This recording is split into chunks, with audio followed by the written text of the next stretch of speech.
जय हिंद बच्चों। आज हम पढ़ेंगे लिंग हिंदी व्याकरण का पाठ लिंग। कक्षा 7 में ये पाठ 13 है और कक्षा 8 में ये पाठ 15 है। आइए जानते हैं क्या होता है लिंग। देखिए इसमें ये वाक्य पढ़ेंगे, इससे हमें पता चलेगा कि किस तरह से लिंग होते हैं। पिताजी आज बाहर गए हैं। पिताजी आज बाहर गए हैं, तो पिताजी से पता चल रहा है कि पिताजी बाहर गए हैं। ऐसे ही पेड़ हवा से गिर गया। कौन गिर गया? पेड़ हवा से गिर गया।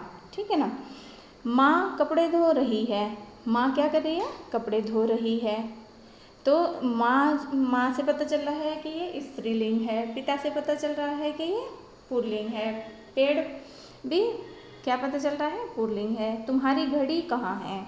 इससे अभी कुछ नहीं पता चल रहा है कि तुम्हारी घड़ी कहाँ है, कौन सा लिंग है। दादी रामायण पढ़ रही हैं, इससे पता चल रहा है ये स्त्रीलिंग है। भैया काम पर गए हैं, कि भैया काम पर गए हैं, तो ये पुल्लिंग है।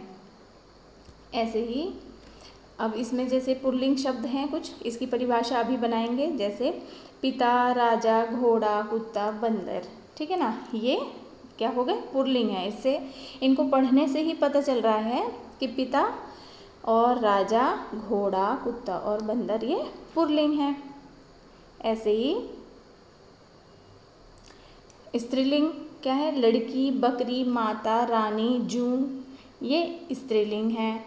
और अब यहाँ पर देखिए जैसे ये पुरुष जाति और ये स्त्री जाति। जैसे पुरुष जाति में क्या हो गया? ये हो गया अध्यापक। और स्त्री जाति में क्या हो गया? अध्यापिका। ऐसे ही पुरुष जाति में हो गया मुर्गा और स्त्री जाति में क्या हो गया? मुर्गी। तो अब हम परिभाषा बना सकते हैं। कैसे? संज्ञा शब्द के जिस रूप से स्त्री या पुरुष जाति का बोध हो उसे लिंग कहते हैं। ठीक है। अब आपको परिभाषा समझ में आ गई। कैसे बनाएंगे? कि संज्ञा शब्द के जिस रूप से स्त्री या पुरुष जाति का बोध हो उसे लिंग कहेंगे। ये अभी देखिए है ना, बैक चले जाते हैं। ये देखिए आपने ये देखा, ये हमने ये पढ़े, ये सब संज्ञा शब्द थे। ठीक है ना। तो अब आपको समझ में आ गई होगी परिभाषा। एक बार और पढ़ लीजिए। संज्ञा शब्द के जिस रूप से स्त्री या पुरुष जाति का बोध हो उसे लिंग कहते हैं। ठीक है। अब आ गया आपका लिंग के दो भेद होते हैं। लिंग के दो भेद होते हैं, पुल्लिंग और स्त्रीलिंग। पुल्लिंग सबसे पहले हम पढ़ेंगे पुल्लिंग के बारे में। पुरुष जाति का बोध कराने वाले शब्द पुल्लिंग कहलाते हैं। ठीक है। पुरुष जाति का बोध कराने वाले शब्द पुल्लिंग कहलाते हैं। जैसे ये है दादा, ये माली, ये कबूतर। ठीक है। ये पुरुष जाति का बोध करा रहे हैं। लिंग के दो भेद होते हैं। हिंदी में लिंग के दो भेद होते हैं, पुल्लिंग और स्त्रीलिंग। पुल्लिंग क्या है? पुरुष जाति का बोध कराने वाले शब्द पुल्लिंग कहलाते हैं। और ये देखो लिंग के दो भेद हैं, पुल्लिंग और स्त्रीलिंग। स्त्रीलिंग, अब स्त्रीलिंग आ जाएगा कि स्त्री जाति का बोध कराने वाले शब्द स्त्रीलिंग कहलाते हैं। जैसे दादी, मालिन, कबूतरी। ठीक है। अब आपको और समझ में आ गया होगा। ऐसे ही कुछ शब्द हैं पुल्लिंग से स्त्रीलिंग बनाना। जैसे मोर, मोरनी, शेर, शेरनी, ऊँट, ऊँटनी, हाथी, हथिनी, घोड़ा, घोड़ी, कटोरा, कटोरी, बेटा, बेटी, बच्चा, बच्ची, चिड़ा, चिड़िया, लेखक, लेखिका, पाठक, पाठिका, नायक, नायिका, गायक, गायिका, सेवक, सेविका, अध्यापक, अध्यापिका, यह भी हमने पढ़ा। शिक्षक, शिक्षिका, सुनार, सुनारिन, कुम्हार, कुम्हारिन। ठीक। अभी और आ जाते हैं आपके। जैसे बूढ़ा, बुढ़िया, गुड्डा, गुड़िया, चूहा, चूहिया, डिब्बा, डिबिया, बंदर, बंदरिया, सेठ, सेठानी, जेठ, जेठानी, देवर, देवरानी, दादा, दादी, चाचा, चाची, युवक, युवती, पति, पत्नी, पड़ोसी, पड़ोसिन, सहपाठी, सहपाठिन, ग्वाला, ग्वालिन, धोबी, धोबिन, पंडित, पंडिताइन, बादशाह, बेगम। ठीक है।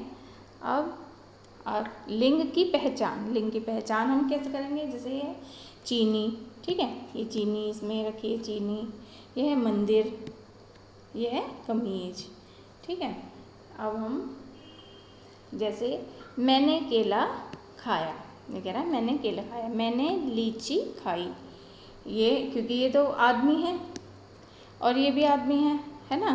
तो और ये कह रहा है कि मैंने केला खाया, मैंने लीची खाई, और ये कह रहा है उसने ताला खरीदा, ये भी आदमी है। उसने पुस्तक खरीदी, ये भी आदमी है ना। तो अब हम कैसे पहचानेंगे कि क्या है लिंग।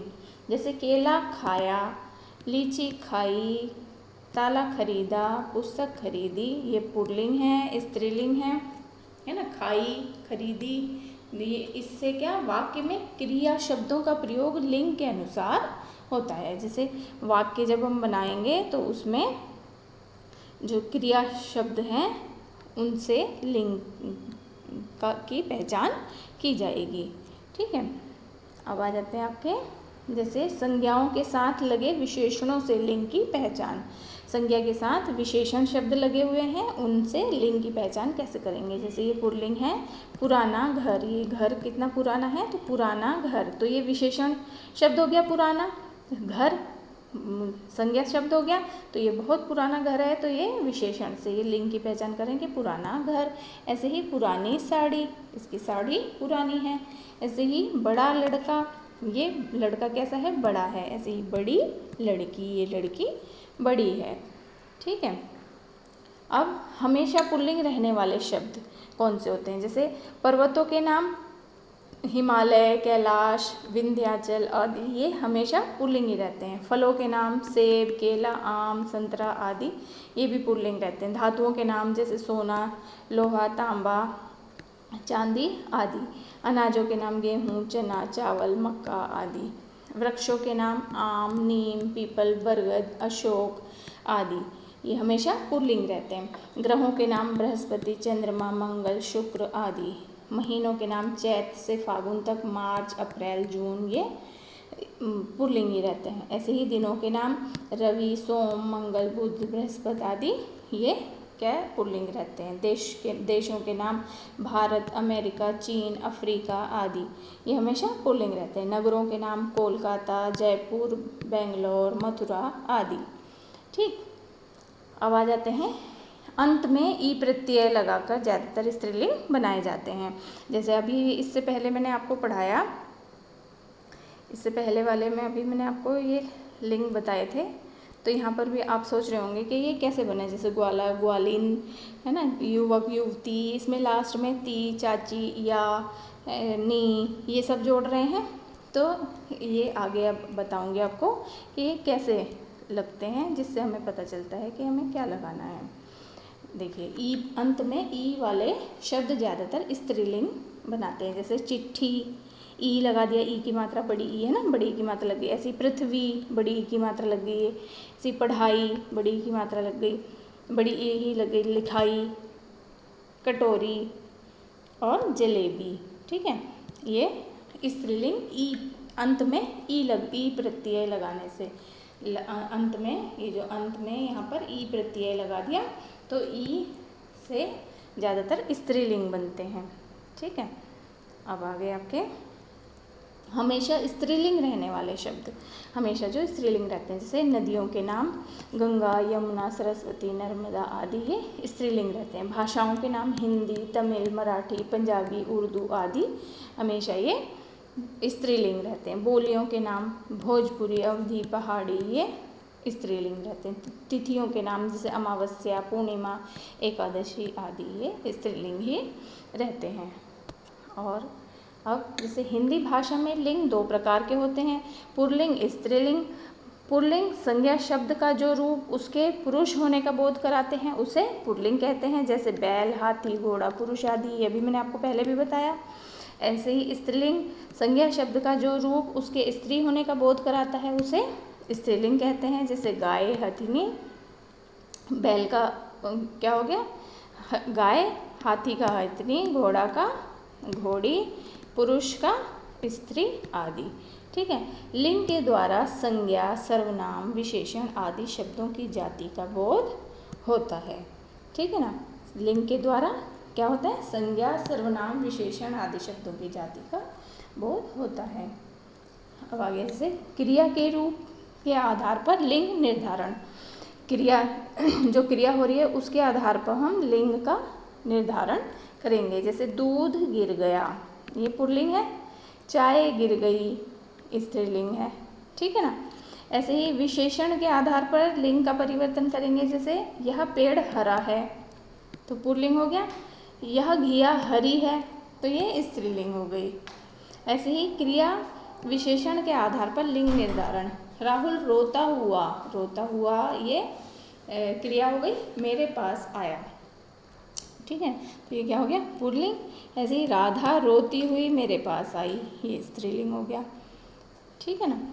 अब आगे आ जाता है कुछ संज्ञा शब्द ऐसे होते हैं जिनका प्रयोग दोनों लिंगों में होता है। जैसे मंत्री, डॉक्टर, राष्ट्रपति, मैनेजर आदि।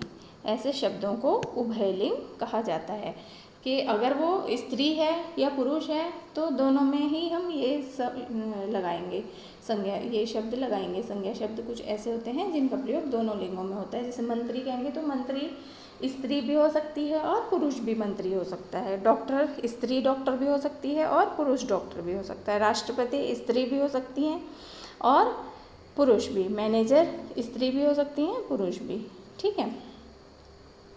अब आ जाते हैं आपके संज्ञा शब्दों का लिंग परिवर्तन। हिंदी में पुल्लिंग शब्दों को मूल शब्द माना जाता है और उनमें प्रत्यय जोड़कर स्त्रीलिंग शब्द बनाते हैं, ठीक है ना। प्रत्यय ज़्यादातर में प्रत्यय जोड़कर लिंग परिवर्तन किया जाता है। जैसे लड़का, इसमें हमने ई प्रत्यय जोड़ रहे हैं, ये मैंने अभी आपको पहले भी बताया। तो इसमें बड़ी ई की मात्रा लगाने से ये बदल जाएगा। जैसे लड़का, लड़की, घोड़ा, घोड़ी, मौसा, मौसी, कबूतर, कबूतरी। और कौन कौन से होते हैं, जैसे ईया प्रत्यय लगाकर, ईया प्रत्यय लगाएंगे। जैसे बूढ़ा, बुढ़िया, ईया लग गया, छोटी ई की मात्रा है ना। कैसे बनाइए, ईया लगाए ना तो ये है, ये बना बू, ये छोटी ई लगेगी तो हमें पता है आगे से लगती है मात्रा, तो ढ में हम छोटी ई की मात्रा आगे से लगा दी हमने। और या तो ये ऐसा जो करती हूँ, ये ऐसे ही उतार दिया, बस क्या बदला, आ की मात्रा हट गई यहाँ से, या की मात्रा हट गई और ये छोटी ई में बदल गई मात्रा, तो बन गया बुढ़िया। ऐसे ही लोटा, लुटिया, चूहा, चूहिया, डिब्बा, डिबिया, ठीक है। आ की मात्रा हटा दी हमने यहाँ से और इधर छोटी ई की मात्रा लगा देंगे और या तो इसमें लगा हुआ है पहले से ही, ठीक है ना। जिसमें नहीं लगा हुआ उसमें लगाएंगे, ईया प्रत्यय जोड़ेंगे ना तो ये बन जाएगा ऐसे, ठीक है। अब आ जाता है आनी और आणी प्रत्यय लगाना। आनी और आणी प्रत्यय लगाएंगे। ये आपकी कक्षा 7 की और 8 की किताब में बहुत सारे उदाहरण दिए हुए हैं इसके, है ना। तो आप अगर आपके पास किताब है तो उसमें पढ़ सकते हैं। इसमें मैंने थोड़ा थोड़ा ही लिया है। जैसे देवर, देवरानी, आनी प्रत्यय लगा रहे हैं तो ये आनी कह रहे हैं तो आ की सिर्फ हम मात्रा ही लेंगे इसमें, ठीक है ना। जैसे देव ले लिया, रा पे आ की मात्रा लगा देंगे, नी, देवरानी बन जाएगा ये, ठीक है। कैसे बदला हमने इसे, देवर का देवरानी हो गया। ऐसे ही जेठ का जेठानी और इंद्र का इंद्राणी, ये नी प्रत्यय लगा दिया, इंद्राणी।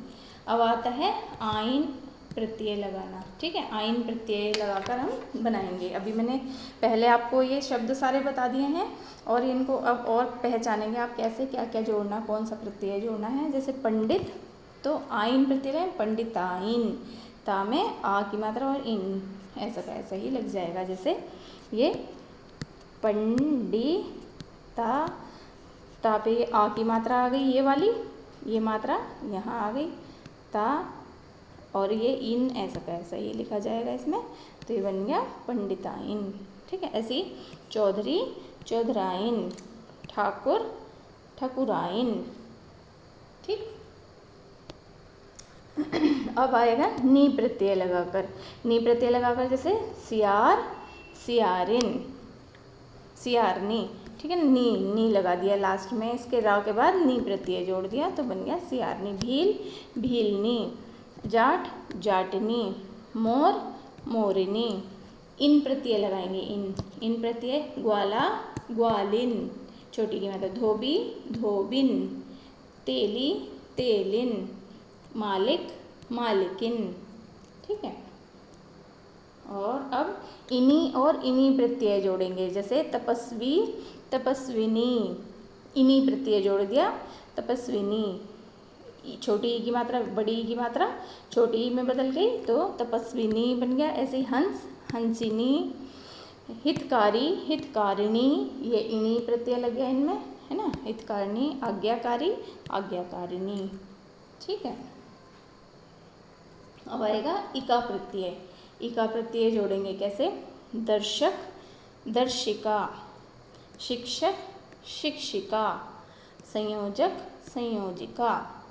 मति और वती प्रत्यय जोड़ेंगे, देखिए श्रीमान श्रीमती। ठीक है ना। ऐसे ही बुद्धिमान बुद्धिमती, पुत्रवान पुत्रवती, सत्यवान सत्यवती। ठीक।